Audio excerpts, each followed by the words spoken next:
క్రీస్తు వచ్చినప్పుడు క్రైస్తవ ధర్మంలో సోల్స్ అన్ని కిందకి వచ్చాయి.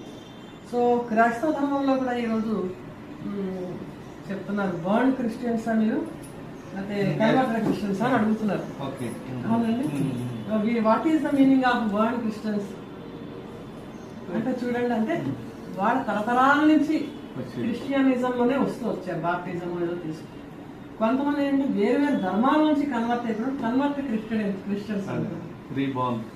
క్రిస్టియానిటీ అనేది largest and strongest and powerful ధర్మం అన్నమాట. లాస్ట్ లో వస్తుంది పెద్ద పెద్ద ధర్మం. ఈ ట్రంక్ నుంచి వెలువడింది అంటే ఇది పెద్దదన్నమాట. ఈ రోజు క్రీస్తుకి పూర్వం 3000 సంవత్సరాలు అయిపోయింది. Before Christ, after Christ 2000 years నడుస్తుంది, అయిపోయింది. అయితే క్రీస్తుకి పూర్వం ఈ భూమి మీద హెవెన్లీ గాడ్ ఫాదర్ రచించిన హెవెన్ ఉందని చెప్పారు.